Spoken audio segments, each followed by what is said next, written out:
गुरुर् ब्रह्मा गुरुर्विष्णू गुरुर्देवो महेश्वरा गुरुर् साक्षात परब्रह्म तस्मै श्री गुरवे नमः। नमस्कार, आजच्या व्हिडिओमध्ये आपल्या सर्वांचं खूप खूप खूप स्वागत आहे। आज आपण गुरुपौर्णिमा म्हणजे काय किंवा ती कशा संदर्भात साजरी केली जाते याविषयीची संपूर्ण माहिती घेणार आहोत। तर आषाढ शुद्ध पौर्णिमा हा दिवस गुरुपौर्णिमा म्हणून साजरा केला जातो। त्यानिमित्त महर्षी व्यासांनी वेदाचे 4 भाग, 6 शास्त्रे, 18 पुराणाच्या रचना करून मानवी जीवनाला संपन्न केले आहे। या सर्वांगातून भगवंताचे गुणगान, त्याचे यशगान करीत मनुष्याला जीवन जगण्याचे मार्गदर्शन केले आहे। तर या अमौलिक कार्याची कृतज्ञता म्हणून भारतीय पुनर्सुरांनी व्यासांचे पूजन या दिवशीच केल्यामुळे या दिवसाला व्यास पौर्णिमा अथवा गुरुपौर्णिमा असे म्हटले जाते। तर गुरु हे 2 प्रकारचे असतात, एक गुरु आणि एक सद्गुरु। तर अवधूतांनी यदुराजाला उपदेश करताना सांगितले की जो जयाचा घेतला गुण तो म्या गुरु केला जाण, गुरुचे पडले अपारपण जग संपूर्ण गुरु दिसे, असे सांगून अवधूतांनी 24 गुरु केले। तर या 24ांचे महत्व 3 प्रकारामध्ये पाडण्यात आलेले आहे। 1 सद्गुरु अंगीकारण्यासाठी गुरु, 2 अवगुण त्यागासाठी गुरु आणि 3 ज्ञान प्राप्तीसाठी गुरु। म्हणजेच गुरु हे लौकिक दृष्टीने जे मार्गदर्शन करतात ते या 3 विभागामध्ये येतात। तर सगळ्यात मोठा गुरु म्हणजेच आपले आई वडील, कारण सगळ्यात महत्त्वाचे जे कार्य आहे ते या पृथ्वीवरती जन्म घेणे आणि तो जन्म आपल्या आई वडिलांनी दिलेला असतो। म्हणूनच सगळ्यात अगोदर आपल्याला वंदनीय असे आई वडील असतात। त्यानंतर या 3 प्रकारचे गुरु केले जातात। तर ज्यांनी आत्मविवेकन सांगून मायेच्या संसार रूपी पुराणातून मला वाचविले ते म्हणजेच सद्गुरु अखंड माझ्या हृदयात असतात। म्हणूनच माझे या विवेकावर प्रेम आहे, आदर आहे, ज्यामुळे डोळ्यात अंजन घातले जाते, अशा दृष्टीचे तेज वाढविते, त्या दृष्टीने भूमिगत धन दिसू लागते, म्हणजेच दडलेले ज्ञान सुद्धा आपल्याला दिसू लागते। तर ते म्हणजेच सद्गुरुमुळे किंवा मग गुरुमुळे। गुरुचरित्र या ग्रंथात श्री गुरूंच्या संपूर्ण लीलांचे वर्णन केले असले तरी गुरुच्या ध्यानाचे, सेवेचे, भावाचे, पूजनाचे महत्त्व सांगितले आहे। कलीने ब्रह्मदेवाला गुरु शब्दाचा अर्थ विचारला तेव्हा ब्रह्मदेवाने त्याला सांगितले की कार म्हणजेच सिद्ध होय, कार म्हणजेच पापाचे दहन करणारा आणि कार म्हणजेच विष्णूचे अव्यक्त रूप। तसेच गुरु हा ब्रह्मा, विष्णू, महेश हे त्याचे त्रिगुणात्मक रूप आहे। म्हणूनच त्या पलीकडे जे परब्रह्म तत्व आहे ते जाणण्यासाठी गुरुचा आश्रय घ्यावा लागतो, म्हणजेच आयुष्यामध्ये गुरु हा करावाच लागतो। ईश्वर जरी प्रसन्न झाला तरी त्याला ओळखणारा गुरुच असतो व गुरु स्वतः प्रसन्न झाला तर ईश्वर आपल्या अधीन होतो। म्हणजेच सगळ्यात महत्त्वाचं ईश्वरापेक्षा श्रेष्ठ असं गुरुला स्थान दिलेलं आहे। आपण कोणाचे तरी शिष्य आहोत या भावनेत एक कृतज्ञता असते। भारतीय गुरु परंपरेमध्ये गुरु शिष्याच्या जोड्या खूपच प्रसिद्ध आहेत।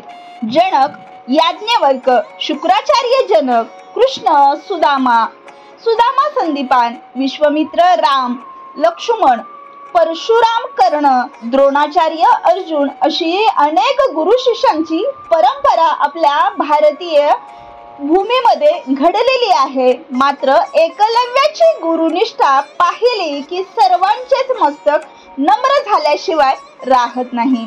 भगवान श्रीकृष्णांनी गुरुच्या घरी लाकडे वाहिली, संत ज्ञानेश्वरांनी वडील बंधू निवृत्तीनाथ यांनाच आपले गुरु मानले, तर संत नामदेव हे साक्षात विठ्ठलांशी भाष्य करीत होते। त्या नामदेवांचे गुरु होते विसोबा खेचर। भारतीय संस्कृतीत गुरुला नेहमीच पूजनीय स्थान मानलं जातं. त्यामुळेच गुरुपौर्णिमा ही सद्गुरूची पौर्णिमा मानली जाते. पौर्णिमा म्हणजेच प्रकाश आणि गुरु शिष्याला ज्ञान देतात. तो ज्ञानाचा प्रकाश आपल्यापर्यंत पोहोचावा म्हणूनच गुरुची प्रार्थना करावयाचा किंवा मग कृतज्ञता व्यक्त करण्याचा दिवस म्हणजे गुरुपौर्णिमा. आणि तो आपल्या भारतीय हिंदू संस्कृतीमध्ये अतिशय महत्त्वाचा मानला जातो आणि तो यथासांग पूजा उपचाराद्वारे पार पाडला जातो.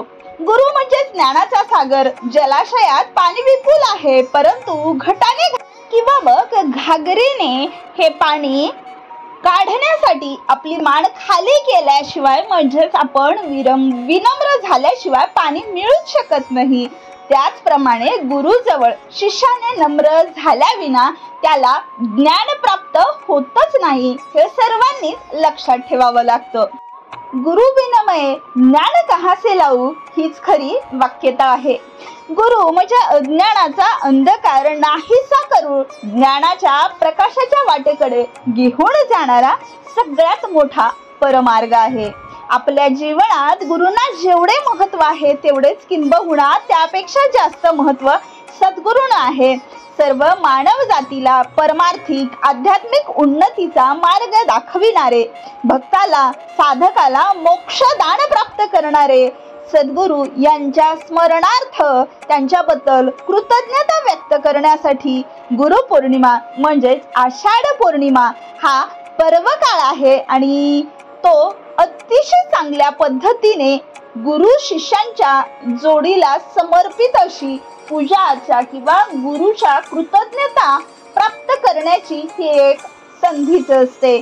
त्यामुळे आपण गुरुपौर्णिमा हा सण अतिशय चांगल्या पद्धतीने साजरा करतो. आता आपण पाहूयात की गुरु आणि शिष्य यामधला नेमका संबंध काय. तर शिष्य होणे म्हणजे काय.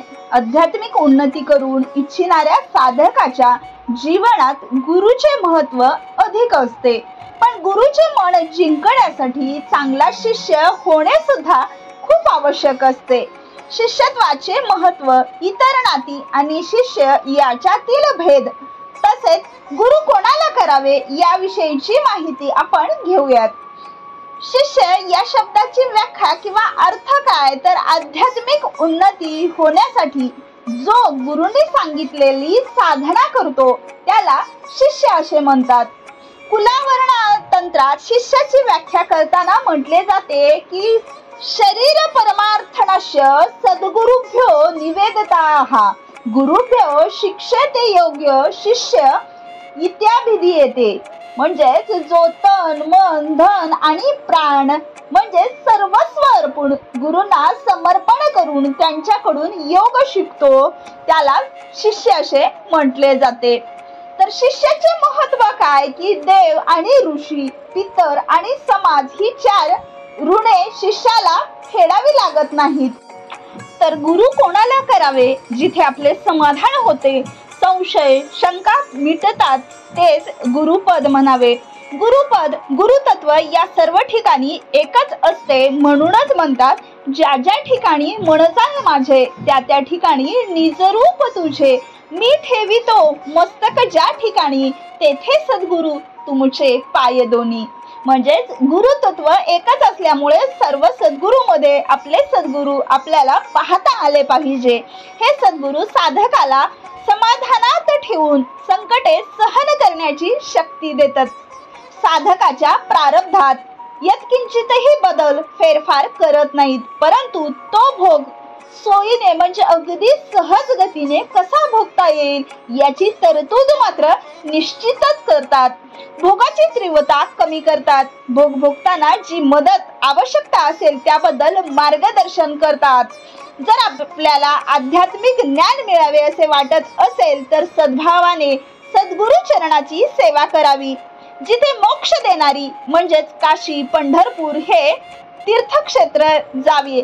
सर्व तीर्थ तिथे लोळण घेत असतात. ते स्थान म्हणजे सद्गुरूचे पाय. देवाचे देव सुद्धा तिथे वस्तीस आलेले असतात.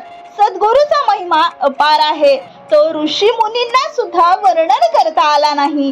ज्याची लीला आगाध आहे तिथे मुकेही बोलतात, लुळे काम करतात, पांगळे पर्वत चढू शकतात. सद्गुरू म्हणजे वैराग्याचे मंदिर, शांती सुखाचे माहेर, शमदमन केलेले, भक्ती ज्ञानाची पेठ, शुद्ध भाव इत्यादी गोष्टी त्यांच्याच पायी असतात. म्हणूनच आपण सद्गुरूला नेहमी शरण गेले पाहिजे आणि आपल्या आयुष्यामध्ये सद्गुरूचं किंवा मग गुरुचं स्थान हे कायम विनम्रतेचं आणि प्रार्थनीयच असलं पाहिजे. त्यामुळे आपण आयुष्यामध्ये सद्गुरूला कृतज्ञता व्यक्त करण्यासाठी हा एकमेव दिवस साजरा केला जातो, तो म्हणजे गुरुपौर्णिमा. तर ही संपूर्ण गुरु शिष्याची आणि गुरुपौर्णिमेची माहिती जर तुम्हाला आवडली असेल तर या व्हिडिओला लाईक, शेअर आणि सबस्क्राईब नक्कीच करा. धन्यवाद.